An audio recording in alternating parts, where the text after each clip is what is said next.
Salut les shredders! S'il y a un truc qui peut vous bloquer dans votre recherche de propreté à la guitare, c'est le saut de corde. Je vais pas vous mentir, lors de mon apprentissage, ça a été un véritable talon d'Achille. Et vu le nombre de talons d'Achille que j'ai rencontrés lors de mon apprentissage, je dois avoir beaucoup de pieds. Le passage d'une corde à une autre, lorsque l'on doit sauter une note, forcément ça va engendrer des résonances de cordes qu'il va falloir bloquer au niveau de la main droite. Et forcément, lorsque vous jouez des choses un petit peu rapides, un petit peu techniques, eh bien c'est compliqué. Alors ouais, pour combattre ça, je me dis qu'à un moment il faut bien prendre le taureau par les cornes et aller combattre son némésis.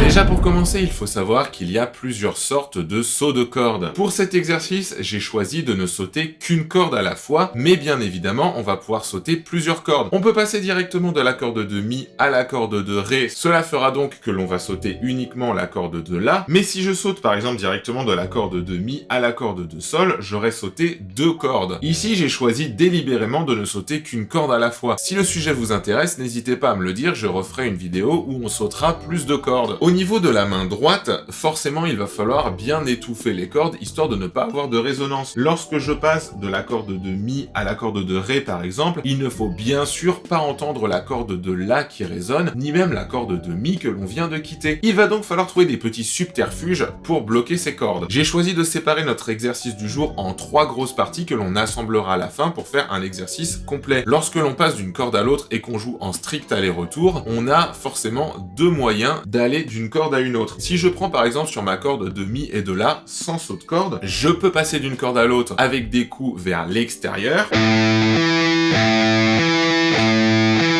Vous voyez, c'est-à-dire que je fais un coup vers le bas, et en fait, la corde d'après, je viens vers l'extérieur.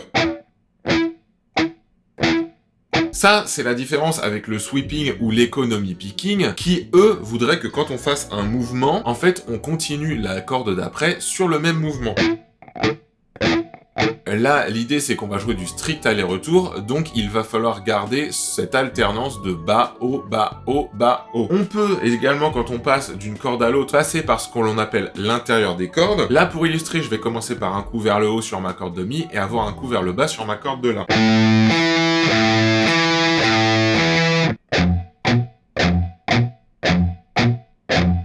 Donc il y a l'extérieur des cordes et l'intérieur. Voilà, ça c'était vraiment juste pour illustrer, puisque moi j'ai fait un choix pour cet exercice, c'est qu'on va jouer tout en triolet. Le triolet, donc 3 notes par temps, va nous obliger, si on veut respecter le strict aller-retour, à avoir cette alternance quand on passe d'une corde à l'autre. Donc là, dans un premier temps, notre premier exercice, ça va être juste un exercice purement chromatique, en fait, où on va passer d'une corde à l'autre, où on va, en fait, sauter une corde, revenir sur la corde d'avant et sauter une corde. Ça nous donne quelque chose comme ça.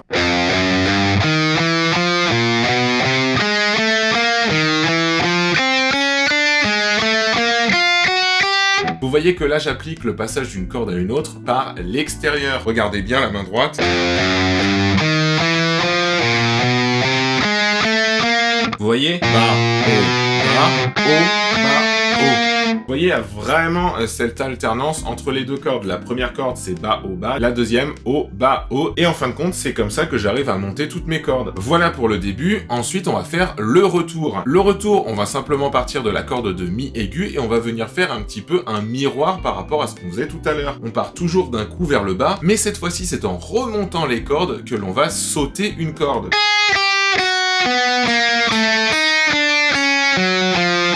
J'ai tout monté d'une case. Au début, on était sur les cases 1, 2, 3 pour l'intégralité de nos 6 cordes. Là, je suis monté d'une case. Vous voyez aussi que pour l'instant, je n'utilise que ces 3 doigts-là, à savoir l'index, le majeur et l'annulaire. Ne vous en faites pas, et j'ai pas oublié notre petit doigt, on s'en servira tout à l'heure. Donc, pour la redescente, je suis toujours avec mes 3 mêmes doigts, et je viens toujours jouer 3 notes par corde, sauf qu'ici, c'est en remontant que je saute une corde. Je commence sur la corde de mi, puis je viens sur la corde de sol.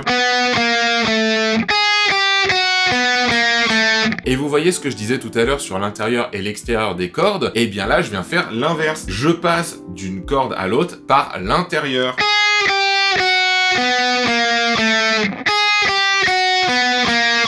Donc en montant, je travaille le mouvement d'extérieur et en redescendant, je travaille le mouvement d'intérieur.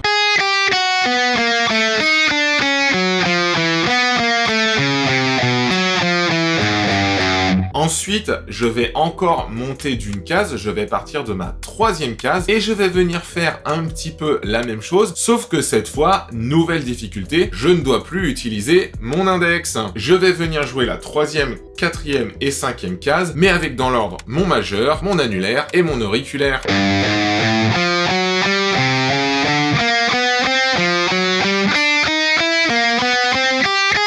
Ouais, on va vraiment faire ça, ouais. Pour mon index, 2 choix. Soit ici, il peut venir nous servir à bloquer les cordes. Vous allez le laisser un petit peu poser sur les cordes pour empêcher les résonances et vous allez venir jouer avec ces 3-là, comme ça.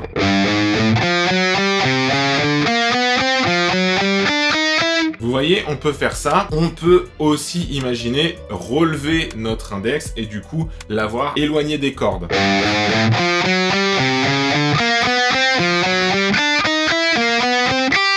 Pour le blocage, ça va être un petit peu plus compliqué. Vous verrez quand moi je vais le jouer, je fais un petit peu un mix des deux, c'est-à-dire quand je suis sur les cordes graves, j'aime bien avoir l'index qui vient un petit peu bloquer les résonances. Quand je suis sur les cordes les plus aiguës, je relève. Ça c'est dû au fait que moi personnellement, j'ai des grandes mains, j'ai des assez longs doigts et que du coup, c'est vrai que venir jouer ici avec l'index posé, c'est un petit peu douloureux. C'est pour ça que je relève le doigt. Voilà, tout simplement. Donc vous, ce que je vous conseille, suivant votre main, suivant la taille de vos doigts, suivant la taille de vos mains, c'est de tester les deux et de voir avec laquelle vous êtes la plus confortable. Je fais une petite aparté d'ailleurs là-dessus. Vous êtes seul juge de la manière dont vous jouez de la guitare. C'est vous qui savez ce qui est douloureux pour vous, ce qui ne l'est pas, ce qui est confortable et ce qui ne l'est pas. J'entends souvent des gens dire « Ah non, tu devrais jouer comme ça. Ah non, tu devrais plus poser ta main comme ça. Ah non, tu devrais mettre ton doigt ici. Ah, essaye, machin, machin. » Ce sont des conseils que l'on vous donne qui ne s'appliquent peut-être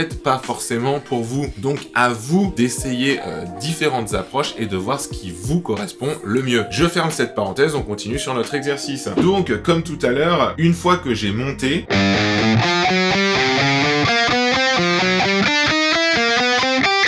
eh ben il va bien falloir redescendre. Et c'est comme tout à l'heure, je monte d'une case et je fais le mouvement inverse.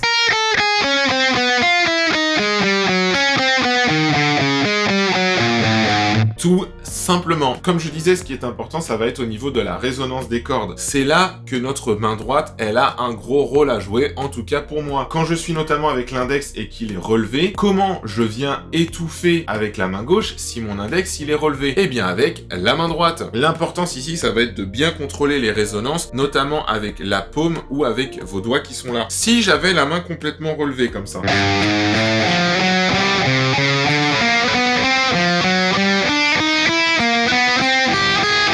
ça, c'est vraiment ce qu'on veut pas entendre. Nous, on veut juste entendre la note qu'on est en train de fretter avec le médiator. Donc, il va falloir réussir à contrôler ça avec notre main droite. Pour cela, il faut que la main droite, elle soit mobile. Il faut essayer qu'elle ne soit pas ancrée quelque part. Si vous êtes trop stoïque, que vous avez la main trop ancrée, ça va être beaucoup plus compliqué. Ce que je vous conseille, moi, c'est d'avoir vraiment cette main mobile qui va descendre en même temps. Ne pas essayer d'aller, vous voyez, ne pas tourner le poignet pour aller chercher les cordes aiguës, mais descendre avec les mouvements de la main gauche. Regardez.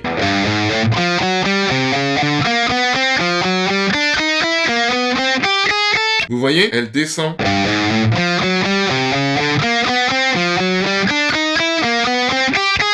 Moi, ça vient vraiment me permettre de bloquer les résonances des cordes avec cette partie-là de la main. Peut-être que vous, suivant comment vous tenez votre médiator, ce ne sera pas la même partie qui viendra bloquer. Ça marche pour moi et du coup, je vous conseille d'essayer de faire pareil. Alors, une fois qu'on a fait cette première partie avec les exercices purement chromatiques, on va venir appliquer ça sur une gamme. On va venir 8e case, corde de mi grave et on va venir jouer en fait une gamme de do majeur. La gamme de do majeur, on va prendre cette position-là. Il y a une répétition puisqu'on vient répéter le sol, 12e case corde de sol et 8e case corde de si. Mais avec le saut de corde, vous allez voir qu'en fait, on n'entend pas de répétition. Retenez cette position, travaillez-la déjà rien que comme ça, en la montant et en la redescendant. Puisque cette deuxième partie, le but c'est de venir appliquer l'exercice qu'on a fait juste avant avec les sauts de corde, mais sur cette position. Ça va nous donner ça pour la montée.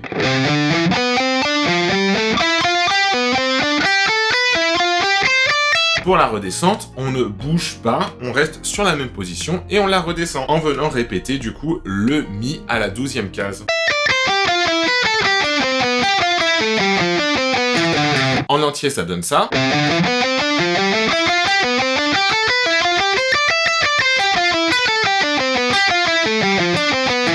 Et voilà pour la deuxième partie. Troisième et dernière partie, on va venir appliquer exactement la même chose, mais cette fois-ci sur une gamme pentatonique. Pour pouvoir jouer 3 notes par corde sur notre pentatonique, il va falloir jouer des extensions de la pentatonique. On a donc notre pentatonique de Mi mineur, que vous avez sûrement déjà vu. Sauf qu'ici, on va venir jouer une extension, c'est-à-dire qu'on va venir jouer les notes d'après dans la pentatonique afin de composer des groupements de 3 notes par corde. Ça va du coup nous donner ça.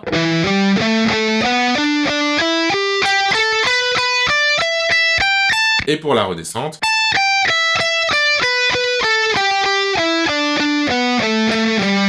Si on analyse un petit peu les notes, vous voyez que forcément, la note qu'on vient jouer ici, c'est la même que celle qu'on joue juste après. Le La à la 17e case corde de Mi grave, c'est le même que le La 12e case corde de La. Sauf que vu qu'on va appliquer le pattern que l'on a vu tout à l'heure, à savoir avec des sauts de cordes, ça va nous donner quelque chose d'assez intéressant à l'oreille. Écoutez bien.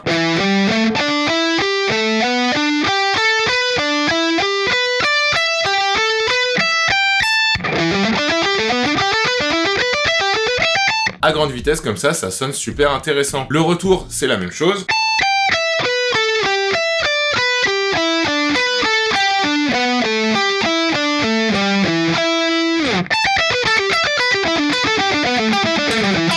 Voilà du coup pour le retour. En entier, ça nous donne quelque chose comme ça.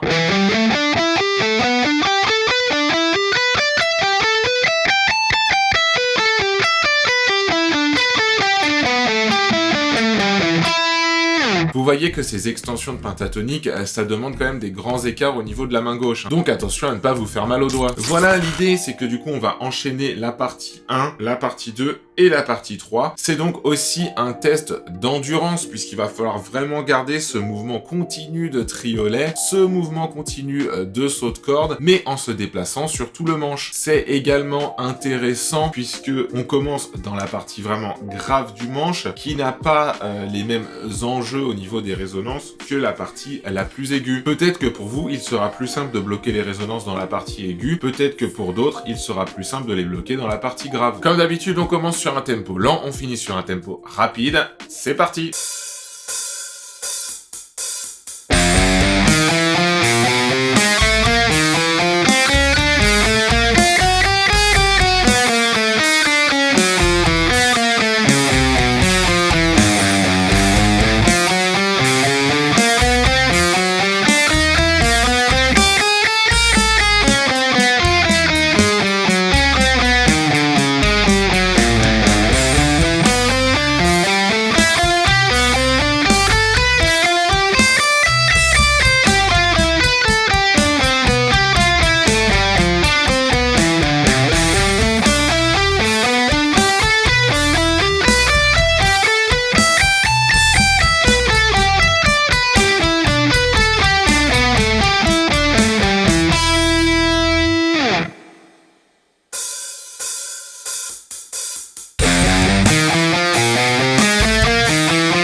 Ça y est, c'est la fin de cette vidéo. J'espère qu'elle vous aura permis de travailler et d'améliorer votre technique dans le saut de corde. Comme je disais tout à l'heure, cet exercice n'a pas mis en avant que le saut de corde, mais aussi d'autres choses qui vont améliorer ensemble votre technique de manière plus globale. Comme d'habitude, si la vidéo vous a plu, je me laisse me le dire dans les commentaires. Si bien évidemment vous avez envie que je vous parle d'un sujet particulier, n'hésitez pas aussi à me le dire, ça me ferait très plaisir de vous faire une vidéo pour vous aider. Si vous ne l'êtes pas encore, je vous laisse vous abonner à ma chaîne. Moi je vous donne rendez-vous très bientôt pour une nouvelle vidéo. Ciao, ciao!